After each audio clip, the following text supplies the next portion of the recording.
Hey guys, how's it going? This is Natnator and welcome back to your weekly dose of Creepypasta. This is the last of the pre-recorded videos, not that it really changes anything at all, but I thought you'd like to know.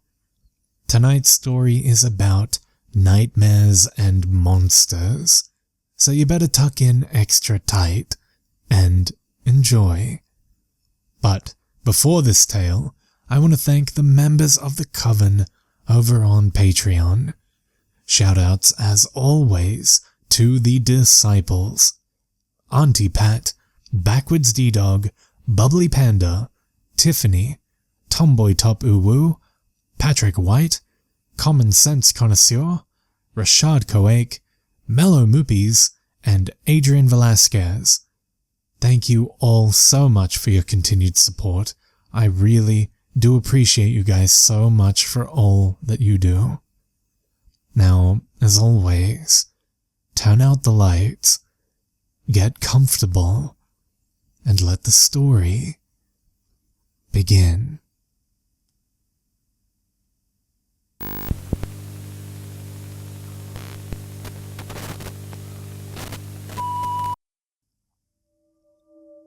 I met my girlfriend's nightmare on the night of our 3-month anniversary. It might have just been that point in our relationship, the point when she had grown to really trust me, but it was probably the champagne. We fell asleep together on her couch, and I awoke to the sound of screaming. For a moment, I didn't know where I was. The scream was so intense, so full of fear and horror, that it shot through me like an electric needle in my spine. I leapt over the back of Kaylee's couch, and I was standing, ready for a fight, when I realized that it was Kaylee screaming. She was on the couch, with her hands to her sides and her fists clenched. Her skin was ghostly white in the light from the TV, and her mouth was open far enough that it hurt to look at. Her eyes were open too, but they were just staring upward, blank and black. She was still screaming. I jumped back over the couch to shake her awake, and I landed on the empty champagne bottle. My feet went out from under me and I hit the hardwood floor with a meat slab thud. The bottle clattered and spun away across the floor. The screaming stopped. After a moment, Kaylee's head poked over the edge of the couch and she looked me in the eye. "Danny? What are you doing?" she asked. "You screamed," I explained. She didn't say anything, but she bit her lip and her head disappeared back over the edge of the couch. I crawled to my knees and looked over the cushions at her. She was sitting scrunched in the corner of the couch, and she was crying. "Hey, what's going on?" I asked. She blinked at me, and I watched her swallow the tears. I have a nightmare," she said, wiping her face. Something told me it wouldn't be a good idea to say, "So what?" so I kept my mouth shut. Instead, I sat down next to her. When I took her hand, words started to pour out of her mouth. "In my dreams, there's this little man. He's horrible, like a little gnarled troll with shiny black skin and long white hair. He crawls up the bed and sits on my chest." She placed her hand on her sternum as she spoke. "I can't move. I can't even whimper. It crawls up to my mouth and, Danny, I swear, it sucks out my soul." She looked at me, her eyes glistening in the dim blue light of the room. You're not supposed to die in your dreams, but I die every night. And when I die, when that thing kills me, that's when I can finally scream." As I listened to her, the last 3 months started to make sense, particularly why she'd never let me stay over. I'd been more than happy to give her space, but this… "Kaylee," I whispered, "you should have told me." "What?" she asked, wiping her eyes. I turned and grabbed her shoulders so we were eye to eye. "Anything you need me to do, I can do. I can keep you safe. If you need me to sit up all night and make sure the monsters don't come, I'm your guy.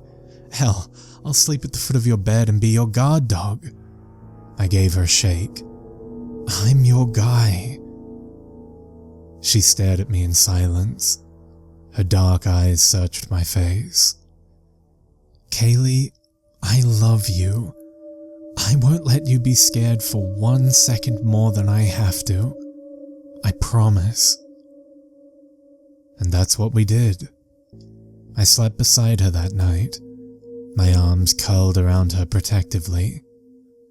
I felt the rise and fall of her chest, and I felt it slow until I knew she was asleep, and it was safe for me to fall asleep too. As I lay there, falling asleep, thinking angry thoughts about what I would do if I could get my hands on that creature, I could have sworn I heard the scritch of tiny feet on the floorboards beneath the bed. Kaylee and I had known each other for 2 years before we fell in love at first sight. I moved to Oregon in 2012 and got a job at a little factory.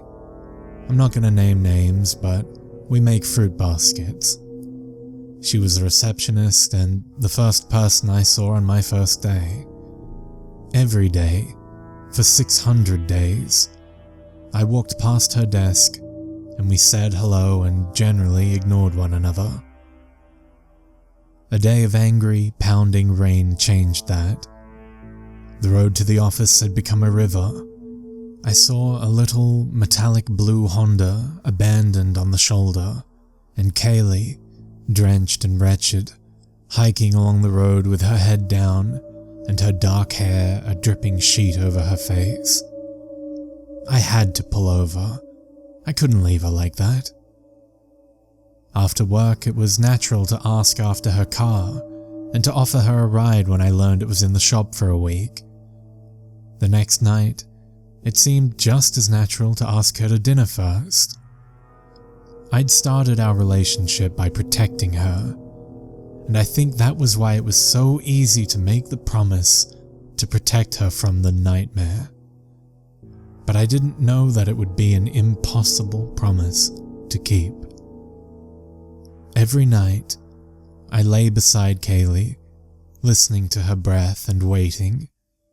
Then, just as the world started to disappear behind the swirls of purple and red behind my eyes, she would scream. Twice. I stayed up all night, lying beside her, and both times she slept through the night. But if I fell asleep for even a second, I woke up to Kaylee screaming. Last week, I talked her into going to see a doctor. She didn't like the idea at first. Her parents took her to doctor after doctor when she was a kid and nothing worked, so she reasoned that nothing would work now. It wasn't easy, but I convinced her that maybe medical science had made some advances since she was in pigtails and PJs. And I was right. We talked to this blonde psychologist with a permanently scowled face and horn-rimmed glasses. She gave Kaylee some pills that she said might help. Well, they helped. In a way, I guess. This is what the angry psychologist told us. Everybody is paralyzed while they sleep. It's something our body does to protect us from flailing about in our dreams. For some people like Kaylee, the paralysis lasts after we wake up. She would wake up and not be able to move, and then her still dreaming mind would conjure a little creature that was the cause of her paralysis. The pills kind of turned the paralysis off, as I understand it, but they came with a warning. Pills may cause you to move in your sleep. The first night she took the pills, she didn't dream about the monster. I did. I woke up to a pair of swirling green eyes, peering at Kaylee out of the dark at the foot of her bed. He inched toward her, and I saw a black shell that glistened in the dim light from the window. A mane of white hair stood up on top of a face that was nearly human, except for a hooked witch's nose. He reached out with a tiny hand and a clawed finger and touched Kaylee's foot. She groaned and rolled over in her sleep, and he jerked back in surprise. Then, those green eyes turned toward me. He crept forward slowly, inching his way over the foot of the bed. His claws snagged on the blankets as he moved toward me. I felt him touch my feet with a hand as cold as snake's blood, and I wanted nothing more than to jerk away. But I couldn't move. I couldn't blink. I couldn't twitch. I couldn't shift or kick as he crawled up my leg. I wanted to scream as his claws caught the skin on my chest, and I wanted to cry when he leaned over my face and grinned with 100 little needled teeth. Kaylee saved me. She rolled over in her sleep and slapped me in the face. I woke up midway through falling off the bed. All the blankets came with me and I fell in a tangled pile. I stayed still for a moment, remembering the dream, until Kaylee's head appeared over the edge of the bed. "What happened?" she asked. You thwacked me," I told her, feeling the side of my face. It hadn't just been a light tap. It felt like she'd punched me. She apologized about 100 times as I got back into bed.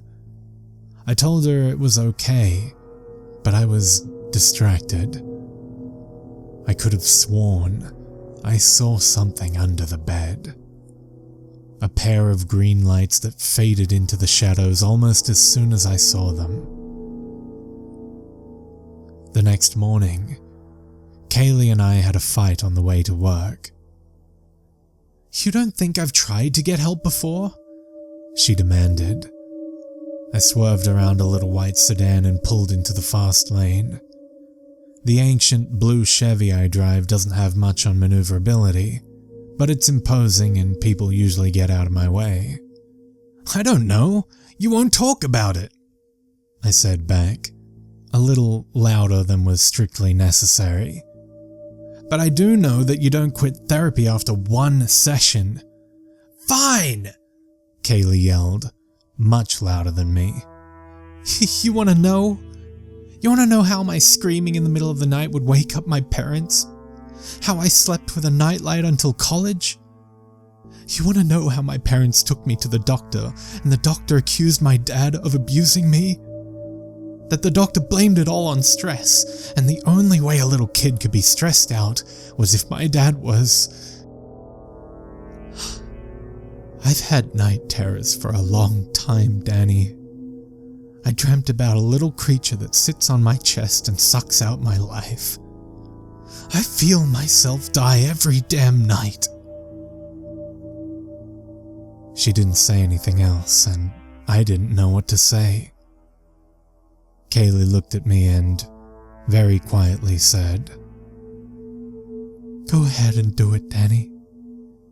We both know you're going to. Do what? I asked. It was hard to keep the frustration out of my voice. Break up with me. I didn't say anything. Instead, I pulled the truck over against the curb in front of the office. I put my hand on her leg before she could climb out and waited until she was looking at me before I spoke. I'm here, Kaylee. I'm here. I'm not going anywhere. What the hell else do you want from me? I paused and looked at my girlfriend in the eyes. I feel like you shouldn't be able to be that afraid when I'm there. I should be protecting you. I'm supposed to make you feel safe. Kaylee hung for a moment with her hand on the door handle. Then her face turned hard and she opened the door. I'm sorry my being insane hurts your feelings, Danny, she said as she jumped out. There wasn't much of a point in staying at Kaylee's that night, so I slipped by after work to grab a few things and went home. Kaylee was gonna get a ride from one of the other receptionists. I found 3 messages on my phone when I got home. The first 2 were pretty standard apologies, but in the last one, she was almost in tears. I started to call her back, but I didn't have any idea what I would say to her, so I turned off my phone and went to bed early. I woke up in pitch dark. I wasn't sure why, so I froze and listened to the room. Something touched my toe just as I was about to fall back to sleep. Something lifted itself over the edge of the bed and sat on my foot. Something that had claws like a rat, a 2-foot-tall rat, touched my leg. I crushed every impulse to look at it, to jump out of bed or to scream like a little girl. Keep still, figure out what it is, then kill it, my own voice said in my head. One thought lay heavy in my mind. I remembered the sound of scratching and the eyes under the bed. What if Kaylee's nightmare wasn't a nightmare? What if it was a monster? That would be good. Monsters can bleed. The creature crawled up to my chest with agonizing slowness, and I kept repeating to myself, "You're mine. You're mine." When the monster reached my neck, I moved. I shot out of bed with the corners of my blanket in my hands. As I stood, I folded the blanket into a sack, and something squirmed and thrashed around inside. I bunched the ends of the blanket in my hands, wound up like I was going for a home run, and slammed the creature against the wall. "Oh, you like that, don't you?" I screamed and I slammed it into the wall again. "Picking on people when they're sleeping. Again. Messing with my girlfriend. Wham. You picked the wrong guy this time, didn't you? Thud. Didn't you? Thud. Not quite as heavy a sleeper as Kaylee, am I? Thud." I stopped. The blanket hung limply from my hand. The lump inside was still, but it made little squeaks of protest. I was breathing hard, and there were dents in the wall. Blue stained the blanket in a few places. "One more to grow on," I said. I kicked the lump and it squealed in pain. I tossed it on the bed and flipped the blanket back. In a flash of black, the nightmare tried to skitter over the side of the bed. I didn't let it get away. I hauled it back by its tiny leg and pinned it down with one hand. We stared into each other's eyes. The nightmare's eyes were bright green and malignant beyond anything that I'd ever seen. Its face was covered in black shell, but now blue liquid leaked out of the cracks in its carapace and colored its white hair. The creature looked at me, and I let my face slowly break into a grin. I opened my hand and dropped 2 chalky yellow pills beside the creature's cracked face. Kaylee's pills. The creature's green eyes followed them, uncomprehending. I punched it in the face as hard as I could. Its shell made a disgusting cracking noise, like someone walking across a floor of cockroaches. Then the nightmare screamed. It screamed so loud that I flinched a little, and I almost let it loose. But it didn't try to get away. It writhed on the blankets, and it sank and shriveled up like a piece of jerky. When it was just a twisted black thing the size of my thumb, it exploded into black dust and ash, and before I could react, the dust was gone too. I stared at the space where the nightmare had been. I looked around the room at the dents in the wall and the blue goo on the blanket. I went to the kitchen and got enough paper towels to clean the blue smears off the wall. I changed the blankets and tossed the stained ones in the dumpster outside. The bed was nice and cozy, and there was a smile on my face as I wrapped myself in new blankets. And I woke up. My apartment was quiet and dark. I got up and found the light, but when I turned it on, everything was normal. The blankets I'd thrown out were still on my bed. The dents in the wall were gone. My elation slowly drained away and was replaced with a cold pit of frustration. It wasn't a monster. It was a nightmare. You can't kill a dream. These days, I wake up from my dream where I fight the little monster about twice a week. Some nights I win. Some nights it gets away. Some nights, Kaylee wakes up screaming and we fall back asleep together. You can't kill a dream, but you can share one.